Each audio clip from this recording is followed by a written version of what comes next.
Yeah Mahesh గారండి? Yeah అంటే video call చేయగలుగుతారా లేకపోతే కాల్ మాట్లాడతారా? అంటే మీ నాన్నగారు ఇక్కడే ఉన్నారు స్టూడియోలో. నాకు ఇప్పుడు మా ఫ్రెండ్ ఒకళ్ళు కాల్ చేసి ఇట్లా మీ ఫాదర్ కి సబ్జెక్ట్ తెలుసా లేదంటే నేను ఏమన్నానంటే ఓకే ఆయనకి అప్ టు డేట్ నేను అన్ని ఏం డిస్కస్ చేయలే. ఓకే నా లైఫ్ లో జరిగే ప్రతిదీ మా వైఫ్ మధ్య నాకు మధ్య జరిగేది కూడా వాళ్ళకి పూర్తిగా తెలీదు. ఓకే ఇప్పుడు అయితే ఆయన ఇట్లా రీతుది అడిగి పాయింట్ అవుట్ చేస్తున్నారు అని చెప్పి చెప్పాడు మా ఫ్రెండ్. Okay. ఏంటి అసలు నీకు అమ్మాయికి ఉందా అంటే, నాకు ఆ అమ్మాయికి ఎందుకు ఉంటుంది బాబు, ఏమీ లేదు, జస్ట్ ఫ్రెండ్స్. అండ్ అసలు ఇప్పుడు వరకు మా ఫాదర్ బయటికి వెళ్ళొద్దు, మీడియాకి అని చెప్పా. ఎందుకు చెప్తానండి, అవునండి ఇది ఈ విషయం 4 గోడల మధ్య జరగాల్సిన విషయం, ఫ్యామిలీ మ్యాటర్ అనేది. అవునండి లేదు, నా కొడుకు ఉన్నాడు, నా కొడుకు పరువు ఉండాలి కదా. అవునండి ఎగ్జాక్ట్లీ. ఇట్లా ఇట్లా పబ్లిక్ లో పెట్టే మ్యాటర్ కాదు ఏది మా ఫ్యామిలీ గొడవ. అవును. అదేదైనా ఉండేవండి. అవును. అండ్ ఆ అమ్మాయికి నాకు మధ్యన ఏం జరిగింది అనేది నాకు అట్లా నేను ఆ అమ్మాయి మాట్లాడినట్టు నేను మాట్లాడలేను. ఓకే నాకు కొడుకు ఉన్నాడు. అండ్ నేను ఎంత డిప్రెషన్ లో ఉన్నానంటే నా కొడుకుని నాకు చూపించట్లా. ఓకే బాధల్లో ఉన్నవాడిని వచ్చి నేను గొడవలు పడాలా? ఓకే నా కొడుకుని నాకు చూపించట్లా. బొచ్చుడు ప్రూఫ్లు నా దగ్గర కూడా ఉన్నాయి. నా కొడుకుని నేను లిటరల్ గా అడుక్కున్నా చూపించండి, సెటిల్ చేస్తే చూపిస్తామని చెప్పారు. మొన్న పోలీస్ స్టేషన్ లో కూడా చెప్పారు. ఓకే మా మధ్య ఏదో జరుగుతుంది. నాకు నా కొడుకుని చూడాలని ఉందండి. నేను ఎప్పుడు మే లాస్ట్ వీక్ అప్పటి నుంచి ఇప్పటి వరకు నాకు చూపించట్లేదు. అప్పుడు కూడా చాలా అడుక్కుంటే వాళ్ళ మదర్ తెలియకుండా కూడా చూపించేవాళ్ళు, అమ్మాయికి తెలియకుండా. అమ్మాయికి నాకు గొడవ అయితే నేను ఈ పాయింట్ కూడా చెప్పా, నా కొడుకుని ఎందుకు లాగుతున్నారు, నీకు నాకు గొడవ, మన ఇద్దరం చూసుకుందాం. వాడు డాడీ డాడీ డాడీ డాడీ అంటాడు. నా చేతిలోంచి ఆ అమ్మాయి డ్రైవర్ కూడా లాక్కున్నాడు. నా కొడుకు వార్నింగ్ ఇచ్చాడు తెలుసా, పళ్ళు బిగబెట్టి ఏలు చూపించాడు. చిన్న పిల్లోడు అంటే నేనంటే అంత ఇష్టం. నేను lots of proof me WhatsApp media పంపిస్తాను. నేను నా కొడుకులు ఆడుకుని చంపుతామని చెప్పారు. ఇవన్నీ అండి, నా కొడుకు పరువు కావాలి, అర్థమైందండి, వాడు తోపు అవుతాడు. అది కాపాడాల్సిన బాధ్యత ఆ అమ్మాయికి నాకు ఇద్దరికి ఉంది. మరి ఎందుకు సెటిల్ ఎందుకు చేసుకోవట్లేదండి? అంటే ఆవిడ మీడియా ముందుకి ఒక్క నిమిషం సెటిల్ ఏం చేసుకోవట్లేదు సార్. ఆ అమ్మాయి డైవర్స్ అడిగింది, చాలా మీడియాలో చెప్పింది, నోటీస్ పంపించా. ఓకే ఈ మంత్ ఫస్ట్ వీక్ లోనే అమ్మాయికి నోటీస్ వెళ్ళింది. ఓకే నోటీస్ కి రిప్లై ఏం లేదు. ఓకే అండ్ ఇప్పుడు నేను అమ్మాయికి ఆల్రెడీ పిటిషన్ కూడా వేసాను, డైవర్స్ నేను వెళ్ళిపోతా, నాకు నువ్వు వద్దు అది ఇదని చెప్పింది కదా. డైవర్స్ ఇస్తే ఎందుకు వెళ్ళట్లా? అండ్ డైవర్స్ కావాల్సిన వాళ్ళు మీడియాకి వస్తారా, కోర్టుకు వస్తారా? ఇది మీకు క్లియర్ గా అర్థం కావట్లేదు. దేనికో నేను ఇప్పుడు ఆ అమ్మాయిని నేను బ్యాడ్ చేయాలా అంటే దేనికంటారు? మీకు యాక్చువల్లీ మీరు చాలా ఇష్టపడ్డారు అంటే మీరు అమ్మాయి సార్, మా అమ్మాయి ఇంటర్వ్యూస్ అన్ని చూడండి. ఒక చోట మేము డబ్బులు లేని వాళ్ళు అంటది, ఒక చోట డబ్బులు ఉన్న వాళ్ళు అంటది, ఒక చోట గోడను బద్దలు కొడితే డబ్బులు వస్తాయి అంటది, ఇంకో చోట ఏమో ఆ అమ్మాయి మాకు ఫుడ్ పెట్టింది మా ఫ్యామిలీ మొత్తానికి అని చెప్తుంది. ఒక క్లారిటీ లేదు కదా సార్. మీరు ఆ ఇంటర్వ్యూస్ చూస్తేనే మీకు అర్థమైద్ది. ఇంకో చోట ఏమో ఏమండి అసలు ఆ రీతు చౌదరి అనే అమ్మాయి, నేను ఆ అమ్మాయిని ఒక అబ్బాయి లాగా నేను ఫీల్ అవుతా, కానీ అసలు అమ్మాయి లాగా మేము ఫ్రెండ్స్ లాగే ఉన్నాం. అండ్ ఆ అమ్మాయి నా సినిమాకి ప్రమోషన్ చేయలే, అప్పటికే అసలు మాకు పెద్ద పరిచయం లేదు. అండ్ 4:30కి అమ్మాయి వచ్చింది అంటున్నారు. అప్పుడు ఫస్ట్ వచ్చిన అమ్మాయి వేరు, సెకండ్ వచ్చిన వాళ్ళు వేరే. ఆ పేరు వాళ్ళు ఎవరో నేను చెప్పాల్సిన అవసరం లేదు కదండి, వాళ్ళ ప్రైవసీ మనకి ఇబ్బంది. వాళ్ళు వేరు. రీతు చౌదరి అనే అమ్మాయి. ఒక్క నిమిషం ఆ సీసీ ఫుటేజ్ ప్లే చేయండి పీసీఆర్. ఇప్పుడు ఆ సీసీ ఫుటేజ్ లో 4:24 మీరు రీతు చౌదరి కదా నడుచుకుంటూ లిఫ్ట్ లోంచి బయటకు వెళ్తున్నారు. ఒక్క నిమిషం అండి, కాదు ఏ డ్రెస్ వేసుకుందండి? 12:32 T shirt, blue colour T shirt ఉంది, blue and white T shirt ఉంది, అండ్ ప్యాంట్ ఉంది. మీ ఇద్దరు కలిసి 12:32 శనివారం, ఆ డేట్ ఎగ్జాక్ట్లీ కనపడట్లేదు, 12:32 మీరు లోపలికి వెళ్తున్నారు లిఫ్ట్లో, 4:24 ఇద్దరు కలిసి బయటకు వస్తున్నారు. మీతో పాటు ఇంకో పర్సన్ కూడా ఉన్నాడు. నేను ఒకసారి ఆ వీడియో నేను చూడలా, ఒకసారి నేను చూస్తా, ఒకటైతే క్లారిటీ ఇస్తా. ఆ అమ్మాయి వీడియోలు ఉన్నాయి నాయి రీతు చౌదరి అని చెప్తుంది. ఆ అమ్మాయికి నాకు ఫ్రెండ్షిప్ మాత్రమే ఉంది, అంతకు మించి ఎటువంటి. మీ బెడ్రూమ్ లో సీసీ కెమెరా పెట్టానంటుంది ఆవిడ. కాదండి, మీ బెడ్రూమ్ లో కూడా కెమెరా పెట్టి రికార్డ్ చేశానంటుంది. సార్ రిలీజ్ చేసుకోమనండి సార్. ఓకే, బెడ్రూమ్ లో సీసీ కెమెరా పెట్టుకుని అమ్మాయిది నాది ఏదో ఉందంటుంది. అసలు అక్కడ మేము ఏం లేదు. నేను చెప్తున్నా కదా, నేను ఎందుకు చెప్తాను ఇట్లా? అంటే ఇంటిమేట్ వీడియోలు ఉన్నా ఆ వీడియోలు బయట పెడితే మీ కెరీర్ నాశనం అవుతుంది, అందుకని పెట్టట్లేదు అంటున్నాను. సార్ చాలా జాలి చూపించారులే కానీ సార్, నా కెరియర్ ఎంత నాశనం చేశారు సార్. ఒక్కసారి నా ట్రైలర్ నా సాంగ్ చూడండి, నేను ఎంత కష్టపడుతున్నాను. 7 years కష్టపడి నేను ఇక్కడ దాకా వచ్చాను. ఇప్పుడు వస్తున్నాయి నాకు మూవీస్. అమ్మాయికి తెలిసే ఇప్పుడు అలా చేసింది సార్. ఆ అమ్మాయి గురించి ఎందుకు సార్ అంటే ఒక మాట జనాలందరిలో ఉన్న డౌట్ మిమ్మల్ని ఒకసారి అడుగుతున్నానండి. యాక్చువల్లీ సార్ ఇన్ని రోజుల తర్వాత ఫస్ట్ టైం మీరు మౌత్ ఓపెన్ చేశారు. సరే ఏమంటారంటే ఆమె కోసం మీరు సూసైడ్ అటెంప్ట్ కూడా చేశారని మీ నాన్నగారు చెప్తున్నారు. ఆమె అంటే ఇష్టమని. అలాంటి ప్రేమించి పెళ్లి చేసుకున్న మీరు, మిమ్మల్ని ప్రేమించి పెళ్లి చేసుకున్న ఆవిడ, ఈరోజు మీరు నాకు వద్దు బాబోయ్ ఇతను ఇల్లీగల్ ఎఫ్ఐఆర్లు పెట్టుకుని వావి వరుసలు లేకుండా అక్రమ సంబంధాలు పెట్టుకుంటున్నాడు ఆడవాళ్లతో, ఆఖరికి తనకంటే పెద్దవాళ్లతో కూడా అక్రమ సంబంధాలు పెట్టుకుంటున్నాడు అని అన్ని టీవీ ఛానల్స్ ముందు మాట్లాడుతున్నారు ఆవిడ. ఆ అమ్మాయి ఎన్నైనా మాట్లాడుకోనివ్వండి, ఏదైనా చేసుకోనివ్వండి. అది నేను వచ్చి మాట్లాడితే ఇది అనవసరంగా బూస్ట్ అయ్యి అన్నిటికీ వేస్ట్ టాపిక్ కింద తయారైద్ది. ఆ అమ్మాయి 90% అబద్ధాలు చెప్తుంది, అర్థమైందా? ఎందుకు అనుకుంటున్నారు? ఫోన్ చేసినప్పుడే మీరు అట్లా తీసుకెళ్ళొచ్చు సార్. దయచేసి ఎవ్వరు కూడా ఏ మీడియా వాళ్ళు దయచేసి రిక్వెస్ట్ అండి, టీఆర్పీ కోసం దేనికోసం మా ఫ్యామిలీ దాన్ని ఇట్లా చెయ్యొద్దు. నాకు ఒక కొడుకు ఉన్నాడు, దయచేసి అర్థం చేసుకోండి. వాడే చూసి బాధపడతాడు. ఏ కొడుక్కి వాళ్ళ తల్లి గురించి మాట్లాడినా వాడి తల్లి గురించి, మెయిన్ గా తల్లి గురించి మాట్లాడితే చాలా బాధేస్తుంది. నా తల్లి గురించి కూడా మాట్లాడారు సార్. నా కొడుకు చూడాలని ఉంది. మా ఫాదర్ ఏం చేశారు సార్? వాళ్ళు ఏం చేశారు? మమ్మల్ని మాకు పెళ్లి చేసి ఇవన్నీ చేశారు. మేము ఇద్దరం చూసుకుంటాం. డైవర్స్ ఇచ్చేయచ్చుగా డైవర్స్ ఆల్రెడీ ఇచ్చాం. ఓకే. అండ్ మీరు అట్లా అమ్మాయి మీద ఇప్పుడు నేను చెప్పేలాగా దయచేసి మీరు కూడా క్వశ్చన్ లేదండి. ఇప్పుడు ధర్మమహేష్ గారు మీ వల్ల చెప్పేదండి ఒక్క చిన్న క్లారిటీ. మీరు మీడియా అని అన్నారు కాబట్టి చెప్తున్నా. చాలా మంది కాదు కదా సార్, అదే నేను అంటుంది ఏంటంటే ఇదే గౌతమి చౌదరి గారు కాదు సార్, గౌతమి చౌదరి గారు గత 2 నెలలుగా స్టేట్మెంట్ ఇద్దాం అనుకున్నా. నేను స్టేట్మెంట్ ఏమి ఇద్దాం అనుకున్నానంటే ఇది 4 గోడల మధ్య జరిగింది. అవునండి, ఎగ్జాక్ట్లీ. నాకు ఒక కొడుకు ఉన్నాడు, దయచేసి మీరు ఇది ఆపండి అని చెప్పానండి. ఇప్పుడు యాక్చువల్లీ ఆవిడ ఒక 2 నెలల నుంచి అన్ని టీవీ ఛానల్స్ ముందుకు వెళ్తున్నారు, లైవ్లో మాట్లాడుతున్నారు, కానీ బిగ్ టీవీ స్టూడియోకి రాలేదు. మీరు అది గమనించాలి. బిగ్ టీవీ స్టూడియోకి రాలేదు, బిగ్ టీవీలో మాట్లాడలేదు. ఎప్పుడు పిలిచామంటే రీతూ చౌదరి అనే అమ్మాయికి సంబంధించిన వీడియో బయటకు వచ్చిన తర్వాత మాత్రమే మీరు ఒక పాపులర్ సినిమా హీరో కాబట్టి ఏంటి వ్యవహారం అనే దాని మీద నిన్న పిలిచాను తప్ప ఇంతకుముందు ఎప్పుడూ బిగ్ టీవీతో ఇంటర్వ్యూ ఇవ్వాల. మీరు ఆ విషయం ఒక్కసారి రిమైండ్ చేసుకోవాలి. నేను ఆ వీడియోస్ చూసే పరిస్థితులు ఇప్పుడు నా కొడుకుని నా చూపిక నేను చచ్చిపోతున్నాను సార్. నా కొడుకు నాకు కళ్ళ ముందు అలా కనపడతా ఉన్నాడు. మీ రైట్ గా sir, as a father, biological father, మీ బిడ్డను మీరు చూసుకునే అధికారం మీకు ఉంది కదా సార్. నేను చూసుకోవటానికి వెళ్తే షీ టీమ్ పిలిపించారు. షీ టీమ్ లో ఏమండి ఎందుకు పిలిచారు? నువ్వు ఆ అమ్మాయిని రేప్ చేయడానికి ఏంటి? అది ఆవిడ అడిగిన క్వశ్చన్ చెప్తా ఒక్క నిమిషం. ఈ అమ్మాయి ఏంటి థ్రెట్ ఉందంటే నేను ఏదో చేయటానికి వెళ్ళాను, బాబుని చూడటానికి కాదు అని చెప్పి నన్ను బాబుని చూడనీయకుండా నెక్స్ట్ డే ఇంకోసారి వెళ్తే సెక్యూరిటీ పెట్టి గౌతమి బయటికి వెళ్ళిపోమన్నారు. ఏంటి అంటే పోలీసులు ఇక్కడికి నేను రాకూడదు అని చెప్పారు. అప్పుడు ఏం చేయాలో తెలియలా. అర్థమైందండి? అది. అండ్ నాకు నా కొడుకు చాలా అంటే చాలా ఇష్టం అండి. నేను మీకు వీడియోస్ మీకు పర్సనల్ గా ఎవరితో అయినా మీడియా వాళ్ళతో పర్సనల్ గా మాట్లాడతాను. మీకు ఏం డౌట్లు ఉన్నా చెప్తా గానీ ఇట్లా పబ్లిక్ లో పెట్టొద్దండి దయచేసి. పబ్లిక్ లో ఎగ్జాక్ట్లీ సార్. మా ఫాదర్ మీడియాకి ఎందుకు వెళ్ళారు, నేను ఈ రోజు ఎందుకు మాట్లాడాను అనేది పక్కన పెడితే మా ఫాదర్ ఎందుకు వెళ్ళారు తెలుసా? అవునండి. వేరే వాళ్ళ ఆడవాళ్ళ జీవితాలు నాశనం అయిపోతున్నాయి, మన ఫ్యామిలీ అయిపోయింది. నిన్న అసలు నీ వల్ల మేము పోయాం రా అని మమ్మల్ని తిట్టి బయట వాళ్ళు కూడా పోతారు అది ఇదని అంటే బయట వాళ్ళకి ఇబ్బంది రాకూడదని చెప్పి ఆయన వచ్చారండి. అవునండి.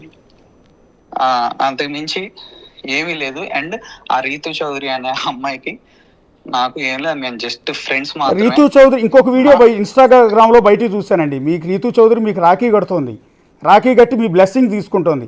యాక్చువల్లీ యాజ్ ఏ హోస్ట్గా నేను కూడా ఈ వీడియో చూసినప్పుడు మొదట్లో మీకు నిజంగా ఇల్లీగల్ ఎఫ్ఐఆర్లు ఉన్నాయేమో అనుకున్నానండి. కానీ ఆ ఇన్స్టాలో వీడియో చూసిన తర్వాత నా ఆలోచన కూడా మారింది. అందులో ఆమె మీకు రాఖీ కడుతోంది, రాఖీ కట్టి మీ బ్లెస్సింగ్ తీసుకుంటోంది. మీరు ఏదో సమ్ మాల వేసుకుని ఉన్నారు సార్. నాకు రాఖీ ఏం కట్టలేదులేండి. నాకు అసలు మరి అదేం వీడియోని వీళ్ళు ఏదేదో చేస్తున్నారు, ఏంటో మనకు తెలీదు. మనకైతే ఎటువంటి సంబంధం లేదు.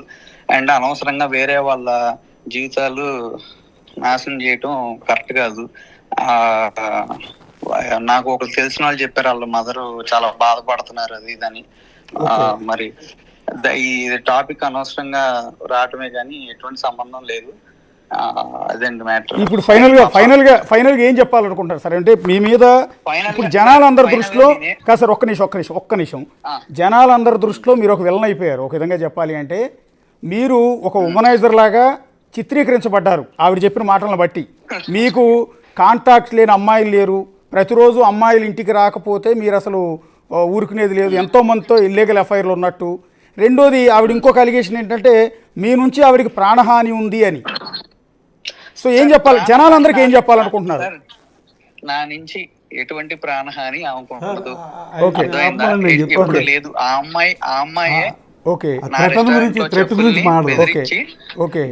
అమ్మాయి ద్వారా వేరే వాళ్ళతో బెదిరించి ఆ అమ్మాయి ఇవన్నీ చేస్తుంది. కానీ మీడియా ట్రైల్ చేస్తుంది ఆ అమ్మాయి, పోలీస్ ట్రైల్ చేస్తుంది ఆ అమ్మాయి.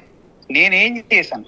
నేను అమ్మాయి గురించి అక్కడ తప్పు మాట్లాడలా, నేనేం మీడియా ట్రైలు చేయలా, నేనేమి పోలీస్ ట్రైలు చేయలా. ఆ అమ్మాయి ఏంటంటే ఆ అమ్మాయి ఏదైతే చేస్తుందో అవి నేను చేస్తానని చెప్పడం కరెక్ట్ కాదు. అండ్ అమ్మాయి రమ్మనండి మాట్లాడతాం. ఎందుకు సార్? కోర్టు ఉంది కదా సార్, దేనికి సార్ కోర్టుకి వాల్యూ లేదా సార్? మేము సార్ ప్రశాంతంగా విడిపోతాం సార్. అందరూ ఏం ఇబ్బంది పడొద్దు. అందరికి నేను చెప్పేది ఏంటంటే, నాకు కొడుకున్నాడు, దయచేసి వాడిని చూడండి. అండ్ మీకు చెప్తున్నా, I'm challenging you, my son will be with me. చూడండి ఎలా ఉంటాడో, నేను ఎలా చూసుకుంటానో చూడండి, అది ఫ్యూచర్ కనపడుద్ది. అంటే ఒక సినిమా ఉందండి శాటిలైట్ ది, మాధవన్ చేశారు, ఆయన బ్యాడ్ చేశారు. ఎప్పుడుకో ఆయన మంచివాడని తెలిసింది కదా. ఇప్పుడు నేను మాట్లాడిన అన్నిటికీ నేను ప్రూవ్ చేసుకుంటా కూర్చోకూడదు సార్. నా లైఫ్ ఏంటి నేను చూసుకోవాలి, ధైర్యంగా ఉండాలి నేను ఈ టైంలో. కానీ నాకు ఒకటి నేను బాగా లో అయిపోతుందంటే నా కొడుకుని చూపించట్లా. మళ్ళీ నా కొడుకుని చూసాక నేను గెట్ బ్యాక్ అవ్వగలను. ఎంత తొక్కేశారో అంత లెగ్గలను, నేను లెగుస్తా. ఇప్పుడు మీ సినిమా కెరీర్ మీద ఎఫెక్ట్ పడిందండి? ఇదంతా పడి ఉంటుందిగా ఖచ్చితంగా సార్. పడకుండా ఎట్లా ఉంటుంది సార్? అది మీరు వివరణ ఇచ్చుకోకపోవటం వల్ల కదా. నేనేమంటానంటే, ఆవిడ పబ్లిక్గా వచ్చి మీ మీద అలిగేషన్ చేస్తున్నారండి. ప్రతి స్టూడియోకి వెళ్ళి మీ మీద చేసిన ఆరోపణలు ప్రతి ఒక్కళ్ళు నమ్మారండి. ఇప్పుడు మీరు మాట్లాడే వరకు నేను కూడా నమ్మానండి. మీరు మాట్లాడిన తర్వాత ఆలోచన మారింది, జనాల ఆలోచన మారుతోంది. మీకు ఒకటి తెలుసా, నేను చెప్పిన, నేనున్న ఇల్లు ఖాళీ చేపించింది ఆ ఓనర్ కి. డ్రగ్స్ వ్యాపారం చేస్తాడు ఇతను, నువ్వే ఇల్లు సప్లై చేస్తున్నావు అతనికి అని చెప్తే అతను భయపడిపోయి, మేము పరుగుల కుటుంబం బాబు నువ్వు వెళ్ళిపో అని చెప్తే నేను ఇంట్లో నుంచి వెళ్ళిపోయాను. ఇంటి డోర్లు నలుగురు కొట్టారు. ఆ అమ్మాయి ఎక్కడ డ్రగ్స్ పెట్టినా సార్, నేను ఓపెన్ ఛాలెంజ్, ఎవరు నాకు మీ స్టూడియోకి వచ్చినా ఈ నెంబర్కి నాకు కాల్ చేయండి, నా బ్లడ్ ఇస్తా. నేను ఏ రోజు డ్రగ్ కనీసం చూడలా. కానీ ఇప్పుడు నా మీద డ్రగ్ కేసులు ఇరికించాలని భయంకరంగా ప్రయత్నిస్తున్నారని నాకు చెప్పారు. ఓకే, తెలుసా మీకు ఇది? ఓకే. అండ్ మా సిస్టర్ ఇల్లు కూడా ఖాళీ చేయమని చెప్పి ఒక ప్రముఖ మీడియా పర్సన్ కాల్ చేసి మా సిస్టర్ కూడా డ్రగ్ దాంట్లో ఇరికిస్తామని చెప్తున్నారు. మా సిస్టర్ ని. ఎవరు? మీడియా పర్సన్ అండి? మీడియా పర్సన్ ఇన్ఫ్లుయెన్స్ తో ఒక వ్యక్తి. సపోర్ట్ ఎవరు? మీడియా పెద్ద ఎవరు సార్? పేరు చెప్పండి. కాదండి, ఇప్పుడు మీ జీవితమే కాదు సార్. బతికే కష్టమైనప్పుడు మంచిగా బతికేది, చెడుగా బతికేది ఏంది? ఇప్పుడు మీ కెరీర్ నాశనం అయ్యి మీ మీద ఇన్ని అలిగేషన్స్ వచ్చి చిన్న వయసులో ఉన్నారు మీరు, బోల్డ్ అంత భవిష్యత్తు ఉంది. మీ భవిష్యత్తు మీద దెబ్బడుతున్నప్పుడు మీ మీద కుట్ర చేసిన వ్యక్తి పేరు చెప్పడానికి అభ్యంతరం ఏంటి? భయం ఎందుకు పడుతున్నారు మీరు? కరెక్ట్ కాదు సార్. కరెక్ట్ కాదు సార్. ఇవన్నీ మాట్లాడుకుంటే అట్లా వెళ్తుంది కానీ పక్కన పెడదాం సార్. అలా చేశారు, అలా చేస్తున్నారు. సో ఇప్పుడు ప్రెసెంట్ నేను బ్లడ్ శాంపుల్ ఇవ్వడానికి కూడా రెడీ. అట్లాంటి ఏం లేవు సార్. అది హ్యాపీడెంట్ బాక్స్, హ్యాపీడెంట్ బాక్స్ ని డ్రగ్స్ అని పెట్టారు. ఎంత దారుణం సార్. ఓకే, హ్యాపీడెంట్ బాక్స్ అంటే ఎక్స్‌ప్లాయిటేషన్ కి హద్దులు లేవు అని చెప్పి ఆ అమ్మాయి చెప్తుందంట. ఇది సార్ ఎక్స్‌ప్లాయిటేషన్ అంటే. న్యాయం సార్. నేను కంక్లూజన్ ఎందుకు మాట్లాడలేదంటే, కోర్టుకి వెళ్ళాం సార్. కోర్టు మనకి ఇస్తుంది కదా సార్ తీర్పు ఇచ్చాక మాట్లాడితే నా మాటకి వాల్యూ ఉంటుందా?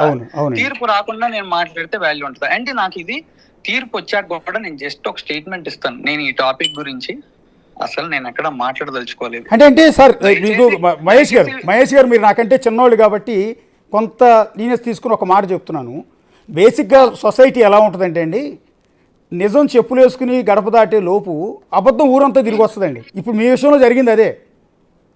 మీరు కోర్టులో తేల్చిన తర్వాత నోరు ఇప్పుతాను అనుకునే లోపే మీకు అవ్వాల్సిన డ్యామేజ్, మీకు మీ నాన్నగారికి అవ్వాల్సిందంత అయిపోయింది. సార్ నేను మీకు ఒకటి చెప్తాను సార్. ఓకే, నేను మీకు ఒకటి చెప్తాను. నేను మంచి చేస్తే ఖచ్చితంగా మంచి తిరిగి వచ్చింది కదా, ఖచ్చితంగా దానికి ఒక 100 times తిరిగి వచ్చింది. ఇది ఎవరిది అయితే ఇది ఒక రాంగ్ వేలో, ఎవరైతే ఊహించుకుని ఒక రాంగ్ వేలో వెళ్దాం అనుకుంటున్నారో వాళ్ళకే ఇబ్బంది అయింది. నేనేం చేయక్కర్లా, కానీ అది జరిగిద్ది. చూడండి, అదే యూనివర్స్. నేను యూనివర్స్ నమ్ముతా, ఖచ్చితంగా అది జరిగిద్ది. నారా నాకుంటది. నేను బాగుంటా. ఈ రోజు నన్ను పడేసిన నేను లెగుస్తా. నాకల్లా కావాల్సింది నా కొడుకు చూపు. దేవుడి దేవాలు నా కొడుకు వచ్చేసినా నాకు పర్లా. అండ్ సార్, సెటిల్మెంట్ జరిగింది, ఒక పెద్ద మనిషి దగ్గర జరిగింది. అండ్ ఆ పోలీస్ స్టేషన్ లో కూడా సెటిల్మెంట్ చేశారు. ఆ అమ్మాయి జిస్మత్ సార్, ఆ అమ్మాయి అడిగిన అన్ని ఇస్తామన్నాం. ఓకే, అన్ని ఇస్తానన్నాం. అసలు నాకే తెలియదు సార్. నాకు షాకింగ్ థింగ్ ఏంటో తెలుసా? మాది దగ్గర 1,70,00,000 to 2 crore మధ్య ఎంత అయినా అవ్వచ్చు. ఆ గోల్డ్ తన దగ్గర ఉంది. ఓకే, 50 lakhs క్యాష్ అడిగారు. అవి వెనక్కి ఇవ్వమన్నారు. 2 కార్లు కావాలన్నారు. గుంటూరులో ప్రాపర్టీ ఉంది, అది కొడుకు పేరు మీద పెట్టమన్నారు. అది ఇవన్నీ కావాలన్నారు. జిస్మత్ బ్రాండ్ కావాలి, దీని జోలికి రావద్దన్నారు. నా కష్టం సార్ అది. అయినా నేను ఇస్తాను, కానీ దాని నుంచి వచ్చే ఇన్కమ్ నా కొడుక్కి వెళ్ళాలని చెప్పా. ధర్మమేనా ఇది? ధర్మమా కాదా? నా కొడుక్కి వెళ్ళాలని చెప్తే కొడుక్కి వెళ్ళడానికి వీలేదు, నాకే కావాలి అన్నారు. వాళ్ళ ఫాదర్ అన్ని కొడుకు అంటావు. నా కూతురు పరిస్థితి ఏంటంటే ఆయన చూసుకోమని, నేను నా కష్టం నేను నా కొడుకు ఇచ్చుకుంటా. విడిపోయేటప్పుడు ఆవిడ వేరే వాళ్ళని పెళ్లి చేసుకుంటే నా కష్టం వాళ్ళకెళ్తే ఎట్లా? నా కొడుక్కి వెళ్ళాలి. సరే, ఓకే, ఎవరు అంటున్నారు? ఆమె కష్టపడి నా కొడుకు ఎవరు అంటున్నారు? నేను కష్టపడి నా కొడుకు ఇస్తా. అదే బ్రాండ్ మీద వచ్చిన డబ్బులు కోర్టు లాయర్లో రాసుకుంటాం. 100% ప్రతి రూపాయి నా కొడుకు ఇస్తా. నేను వాడిను అకౌంట్ లో వేస్తా. బ్రాండ్ ఆవిడ పేరు మీద ఉన్నాడు కదండి. బ్రాండ్ ఆవిడ పేరు మీద ఉందంటుంది కదండి. బ్రాండ్ ఆవిడ ఈ సెటిల్మెంట్ తర్వాత ఆవిడ పేరు మీదకి వెళ్ళిందా? ఎప్పటి నుంచి? ఒక్క నిమిషం. ఆవిడ పేరు మీద ఏం లేదు. జనవరి 25వ తారీఖు 30వ తారీఖు నా కొడుకుని నాకు చూపించట్లా, తీసుకెళ్లిపోయారు. మేము ఇద్దరం కొట్టుకుంటున్నాం, ఎప్పటి నుంచో కొట్టుకుంటున్నాం. ఆ అమ్మాయి మీడియాలో ఒకసారి చూసుకోండి, ఒక్కొక్కసారి ఒక్కొక్క ఇష్యూ చెప్పింది. మా గొడవ ఎక్కడ స్టార్ట్ అయిందంటే 10 చెప్పుద్ది ఆవిడ. అది పక్కన పెట్టింది, అయిపోయిన స్టోరీ పక్కన పెట్టండి. జరగాల్సింది నా కొడుకు న్యాయం. నా కొడుకు న్యాయం జరగాలి. మేమిద్దరం కలిసి ఒక్క నిమిషం.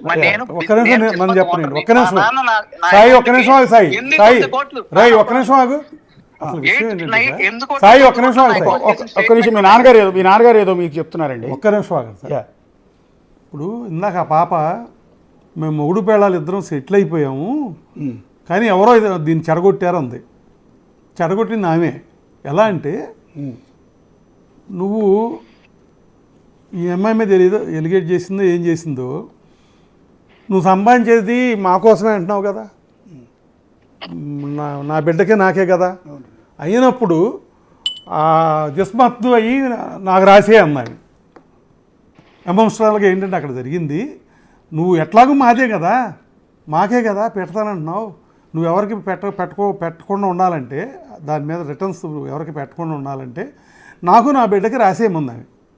ఎమోషనల్గా చక్కగా సంతకం పెట్టేశాడు, రాయిస్తాడు. అయిపోయింది కదా. అయిపోయాక ఇతను ఏం కోరుకున్నాడు? భార్య కొడుకుని కోరుకున్నాడు. అవును. వీళ్ళిద్దరిని గెట్అవుట్ అన్నాక నువ్వు అదే పని అయ్యాక ఏం చేసింది అమ్మాయి? ఈయన బయటికి పోమంది. బెటం చూపినంది. కాదు సార్, ఇప్పుడు అలాగా సార్, తేడా ఎందుకు వచ్చిందో మీకు చెప్తున్నా. అవును. అతను వైఫ్కి రాశాడు, వైఫ్కి ఎందుకు రాస్తాడు? వైఫ్ కావాలని రాస్తాడు, బిడ్డ కావాలని రాస్తాడు. అవి రెండు దక్కనప్పుడు, అవునండి, అవి రెండు దక్కనప్పుడు ఆ అమ్మాయి అబ్జెక్ట్ చేసినప్పుడు, రిజెక్ట్ చేసినప్పుడు, అవి రెండు దక్కనప్పుడు మరి నా ఆస్తి వెళ్ళటం ఎందుకు, అమ్మాయికి వెళ్ళటం ఎందుకు అని అబ్జెక్షన్ చేశాడు. అక్కడి నుంచి మీడియా స్టార్ట్ అయింది. కాదని ఆయన అంటుంది ఏంటంటే, అమ్మాయి మీద మనం ఎలాంటి ఆరోపణ చేయొద్దు, ఆమె చేసినంత మాత్రాన. ఇప్పటికి కూడా అతను ఆయన అదే సార్, నేను మీడియా ముందు పంచాయతీ పెట్టడానికి రాలేదు. నేను ఎందుకు చెప్తున్నానంటే సార్, ఇప్పుడు నా కొడుకు పెద్దోడయ్యాక, నాన్న అమ్మ ఉంది సరే, నీకు బుద్ధి లేదని నన్ను అడిగితే ఏంటి పరిస్థితి? ఆడికి వాళ్ళ బాధ అయితే వాళ్ళ అమ్మని తప్పుగా మాట్లాడితే ఖచ్చితంగా ఏ కొడుకు కూడా తండ్రి కంటే ఇంకా తల్లిని అంటే ఇంకా ఎక్కువ బాధ వేస్తుంది. సో గౌతమిని ఏమన్నాం, ఓకే, అసలు అమ్మాయి గురించి మాట్లాడొద్దు అని అనుకున్నాం. నేను మా ఇంట్లో వాళ్ళు అందరం అనుకున్నాం, ఎన్నైనా మాట్లాడుకొని అని అనుకున్నాం. నా కొడుక్కి న్యాయం జరగాలి, అది జరిగిద్ది. కాకపోతే ఏంటంటే నాకు అని చూడాలని ఉంది ఒకటే బాగా, అంటే నాకు బాగా గుర్తొచ్చేస్తున్నాడు బాగా. అది నాకు వాడు స్మైల్, వాడు నాతో ఉన్నది కానీ ఫ్రెండ్స్ లాగా ఉంటాం నేను అందరం. మీకు ఎప్పుడైనా నేను పంపిస్తానండి, మీ నెంబర్ ఉంది కదా. ఇప్పుడు మీరు కన్న తండ్రి, కన్న బిడ్డ మీద మమకారం, ప్రేమ, మీరు చెప్పింది యాజ్ ఏ తండ్రిగా నాకు నా బిడ్డల మీద అదే ప్రేమ ఉంటుందండి. మీరు చెప్తుంటే నాకు అర్థమవుతుంది మీ బాధ అనేది మాటల్లో క్లియర్గా అర్థమవుతుంది. ఒకటి, ప్రస్తుతానికి ఇంకా డైవర్స్ పూర్తిగా అవ్వలేదు కాబట్టి కొన్ని మీ భార్య ఆవిడ గౌతమి కూడా బహుశా ఈ టీవీ చూస్తూ ఉండుంటారండి. లైవ్లో ఏమన్నా ఆమెను అప్పీల్ చేసుకుంటారు? మీరు పోలీస్ స్టేషన్కి వెళ్ళినప్పుడు చెప్పినా ఆవిడ వినకపోవచ్చు, లేకపోతే నాకు ఒకటి సార్, నేను ఒకటి జిస్మత్ బ్రాండ్ అనేది ఎప్పుడైతే నా కొడుకు అమ్మాయి ఇవ్వనందో నేను అసలు ఆ అమ్మాయికి ఇవ్వను. ఓకే, నేను చూసుకుంటా.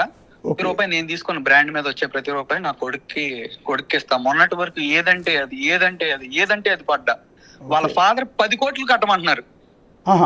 10 కోట్లు కట్టమంటారు. నా దగ్గర రికార్డింగ్ ఉంది తెలుసా. 10 crores కట్టమంటున్నారు. ఇవన్నీ ప్రూఫ్లు అవన్నీ వదులుతా ఉండి నేను వదులుతాను సార్. దేనికి సార్ ఇదంతా? ఏంటి సార్ న్యాయం జరిగేది? మీరు 10 కోట్లు ఎందుకు ఇవ్వాలి? ఆయన అడిగారు సార్. ఇదంతా ఊరికే అట్లా వెళ్తా ఉంటుంది సార్. ఇప్పుడు నేను మాట్లాడిన వాటికి అయితే మీకు డౌట్ ఉన్నా నేను నాకు పర్సనల్ గా దీన్ని పెట్టండి, అవి మీడియాలో పబ్లిష్ చేయండి, వాట్సాప్ లో ఓకే. నేను ఎక్స్ప్లెయిన్ చేయదలుచుకోలేదు. ఫైనల్గా ఒక్క మాట అండి, ఇప్పుడు లైవ్ మీ వైఫ్ ఆమె గౌతమి గారు కూడా లైవ్ చూస్తూ ఉండుంటారు నేను అనుకోవటం. అయితే ఏమైనా పబ్లిక్గా జనాల ముందు ఏమైనా రిక్వెస్ట్ ఆర్ అప్పీల్ ఏమైనా చేసుకోదలుచుకుంటున్నారు? ఫైనల్గా ఒక్క మాట. రిక్వెస్ట్ అందుకంటే ఏదన్నా అనుకోమనండి. I'm literally begging you, I send you divorce. నేను ఆల్రెడీ డైవర్స్ పంపా. ప్రశాంతంగా నువ్వు డైవర్స్ తీసుకో, కొడుకు గురించి ఆలోచించు, కొడుకు గురించి ఏంటో ఆడుకుందాం, ఆయన బాగా చూసుకోవాలి, ఆడు చాలా బాగుండాలి. దయచేసి బ్లాక్మెయిల్స్ మానేసాయి. ఇంకా వేరే కానీ ఇంకా అదర్ యాక్టివిటీస్ ఎక్కడికో వెళ్ళిపోతున్నావు. మరి వెనక వాళ్ళ నుండి ఎవరు రెచ్చగొడుతున్నారు? నన్ను ఎవరు రెచ్చగొడుతున్నారు నీ డౌట్ పడుతున్నావు. నేను రెచ్చిపోతే ఈ పాటికి ప్రతిదానికి నీ ఆన్సర్కి నేను రావాలి. అండ్ నువ్వు పెట్టించే కమెంట్స్ తిడతా, మా పేరెంట్స్ ని నన్ను తిడతా, ఏదైతే కమెంట్స్ పెట్టేస్తున్నావు నేను కూడా పెట్టించాలి. ఏమి చేయట్లా. ఈ రోజు వరకు నేను ఐడియల్ గానే ఉన్నా.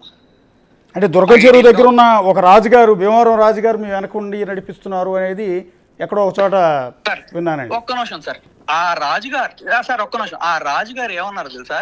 ఏంది నువ్వు అసలు జిస్మత్ నీదేనా, అది ఇదేనని చెప్పారు తెలుసా. ఓకే, ఆ రాజుగారు ఎవరు సార్? రాజుగారు నన్ను ఎవరు నడిపించలేదు సార్.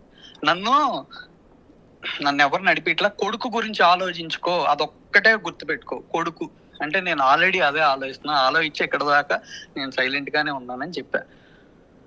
మీకు ఒకటే చెప్తున్నా, నా కొడుకు నాకు చాలా ఇంపార్టెంట్ అండి. కోర్టులో ఏమన్నా అడుగుతారండి మరి నా బిడ్డ నాకేమని? ఎవరుగా అంటే తల్లికే ఇస్తారు, బేసిక్గా తల్లికే ఇస్తారు. కానీ ఫ్రీక్వెంట్ గా మీరు వెళ్ళి బిడ్డను కానీ అడిగే రైట్ ఉంటుంది. బిడ్డ నాకు కావాలి అని అడిగే రైట్ తండ్రికి ఉంటుంది సార్. నా కొడుకు కొంచెం వచ్చాక ఇవన్నీ రికార్డెడే కదా, నేను ఇండస్ట్రీలో ఇక్కడే ఉంటాను. ఒక్కసారి ఆడికి తెలిసాక నా కొడుకు నా దగ్గరికి ఎలా వస్తాడో చూడండి. నాన్న జగద్వజ, నాకు నేను చాలా కలవాలని ఉంది, నేను చాలా చూడాలని ఉంది, నువ్వంటే నాకు చాలా ప్రాణం, మనం ఎప్పుడు బాగుంటాం, I love you so much, నేను ఖచ్చితంగా నేను కలుస్తా, వెయిట్ చేయి, November 23rd నీ బర్త్డే, మ్యాక్సిమం ఆ రోజు నేను కలుస్తా. ఇది రికార్డెడ్ ఉంది. I love you so much. అది ఓకేనండి? థ్యాంక్ యూ మహేష్ గారు. మిమ్మల్ని ఎక్కువ ఇబ్బంది పెట్టే ఉద్దేశం నాకు లేదు. So me thank you sir. చాలా మంత్స్ అయిపోయిందండి నేను చూసి. ఎస్ సార్, అంతేనండి. అది కన్న కొడుకుని చూడలేకపోతే నేను 2 రోజులు టూర్ వెళ్తేనే నా కొడుకుని చూడలేకుండా ఉండలేనండి. నాకు మీరు అన్నట్టు మీకన్నా కొంచెం పెద్ద కొడుకున్నాడు. 2 రోజులు నేను న్యూస్ కవరేజ్ కోసం అవుట్ ఆఫ్ వెళ్తేనే నా కొడుకుతో రోజుకో 2-3 సార్లు వీడియో కాల్ మాట్లాడతాను నా కూతురుతో. అలాంటిది మీరు ఇన్ని నెలల నుంచి మీ కన్నబిడ్డ, ఎదురు పసిబిడ్డ వదిలిపెట్టి ఉండటం అనేది ఎవరికి సాధ్యం కాదండి. ఏ తండ్రికి సాధ్యం కాదు. సో ఎనీవే, మీరు మీ బిడ్డ కలవాలి, మీరు తండ్రి కొడుకులు ఇద్దరు హ్యాపీగా ఉండాలని మేమైతే Thank you so పబ్లిక్గా much, sir. కోరుకుంటున్నాను. Thank you. మీ ఫ్రెండ్స్ అందరిని కూడా అదే కోరుకోండి సార్. ఇవన్నీ కోర్టులో జరుగుతాయి. Yes, yes. అది మెయిన్ సార్, యా అది మెయిన్. బాయ్. బాయ్ అండి, బాయ్ అండి. Yeah. ఇప్పుడు ఆయన పాపం ఆయన నిజంగా అండి ఆయన మాట్లాడుతుంటే నేనే ఎమోషన్ అయ్యాను నిజానికి. ఈ కొడుకు మాట్లాడుతూ